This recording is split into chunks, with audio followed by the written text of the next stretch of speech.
So everybody knows that Nintendo and Palworld might be having a little bit, just a teeny bit of a lawsuit going on between them, but nothing's happened yet. So why is Nintendo trying to sue Palworld, and what are they trying to sue for? So you look at Palworld, their pals are, just a little bit similar to Pokemon designs. Just a little bit. Like, just take a look at some of these designs. Looks a little bit suspicious, don't you think? And that's what Nintendo's trying to sue for. Nintendo's trying to sue for copyright infringement. They're saying that, hey, Palworld, you literally copied our homework. You copy pasted our Pokemon and made them into pals. And we're gonna try to sue you for that, or try to investigate you for that, for copying or stealing our Pokemon models. But Nintendo hasn't done anything yet. They investigated. They said they investigated. They didn't found anything yet. So, why? Why? Why Nintendo won't and can't sue Palworld? So, Nintendo is super, super, super overprotective of their IPs. And they will literally sue, like, or investigate, like, the littlest guy. They'll take down, like, old Schmo Joe, like Mojo Jojo, or whatever, just to protect their IPs. They'll go after the little guys. They'll go after like anybody that has even touched their copyrighted material and posted it online. They're super protective of their IPs. And Pokemon, one of their largest IPs, like Pokemon is literally the largest media franchise in history. Pokemon is even bigger of a media franchise than Disney princesses. Just take that in. That's crazy. And of course Nintendo's gonna be protective about that. They're sitting on a gold mine. But Palworld was created by a small studio named Pocket Pair. Pocket Pair is literally just a group of like what I imagine as like just a bunch of like college stoners who one day got together and said like, yeah, Pokemon with guns. Yeah.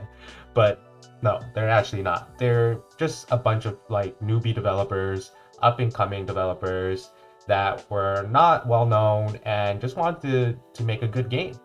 Like, well, they might not be stoners, but one of the stories that I heard from the CEO of Pocket Pair is that one of their animators who did the gun animations is literally just some dude that worked in a convenience store and did like animations as a side gig.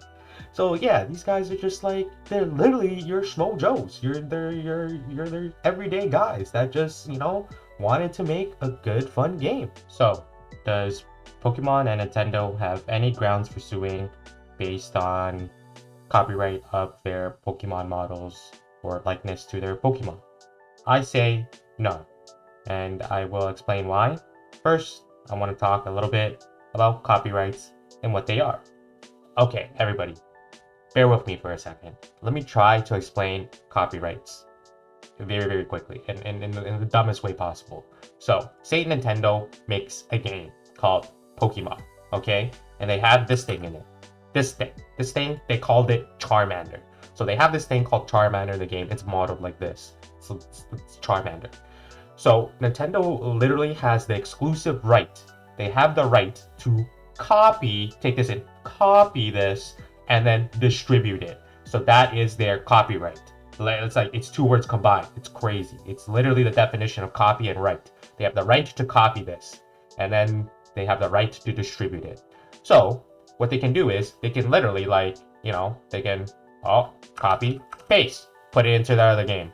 But if I did that, if I just copy pasted and I put it into my game and all I did was maybe like change it to Charmander or something like that, then no, that's copyright infringement. I barely changed anything. Like, you know what I mean? Like this was Charmander, I just changed it to Charmander, and I didn't change anything. It's basically just copying their homework. It's just copying their homework. And so that is copyright infringement right there. I cannot simply copy paste their designs and completely steal their designs and likeness and put it into my game. But this is what Palworld did. They kind of copy pasted it. Okay, say they did. Say they did copy paste it. But what they honestly probably did was no, they probably didn't copy paste it. They probably maybe they did. I don't know. I'm not in there. I'm not in there. But what they probably did was let's say they probably just kind of took like, looked at the design and just kind of like maybe, okay, let's make it red because Charmander is red, or no, it's orange. So they probably like made a little, like, oh yeah, let's just try to like, oh wow, I am an artist, wow. They just try to like, they tried their best. They changed up the models a little bit. They probably got their artists to look at the designs, and we're just like, hey, let's just make the designs similar, like, see, I'm drawing it myself. I'm not copying it. I'm drawing it, and it's a little bit different, it's a little bit different. It's not exactly the same, so there you go. There you go. And then you know what? I'll even do some of this. Like, we'll put like little like, oh, what are these? What are those? Whoa. Whoa, very bad drawings. I'll put some like different designs on it. The models are not the same. Everything, it might be a little similar, but I drew it myself. I made it myself. And it may look similar, but no, it's my own work. I just made it. I didn't copy paste it. And guess what? I'll even name it something like Dankmender. See? Bang, there you go. I didn't copyright shit. This is my own work. Fuck off. Like, that's basically what Palworld did. And that's copyright in the gist. So, there you go. Nintendo can't sue Palworld. Literally because of this. Okay, another reason why Nintendo's not gonna even, like, go after Palworld like this is because it's not infringing on their trademark either. So Palworld's trademark or branding is completely different. So they're not infringing on any like Pokemon trademark. Like, even though both games are like monster capturing games, like Nintendo doesn't have like the copyright on something like that. Copyrights only really work for like models, music, like actual physical like things. It doesn't work on concepts. Like, they don't have the copyright for monster capturing. And technically, like, Pokemon wasn't even the first monster capturing game. That goes to Megami Tensei. So it's like Megami Tensei can't sue Pokemon for like trademark infringement the same way Pokemon can't sue Palworld. Their trademarks are just vastly different. So that's another reason why, they're not gonna even attempt to sue Palworld. Now look at the other Pokemon lookalike games though. Let's compare. Like Temtem, Nexomon, and even like Digimon and a bunch of other like monster capturing games that have Pokemon lookalikes. There's a ton of them. Have they been sued? No. No. Because their Pokemon are different enough that Nintendo can't sue them. So why would Nintendo sue Palworld when they haven't sued the bajillion other games that have monster capturing and Pokemon lookalikes? They only go after the easy dubs that obviously have copied their shit.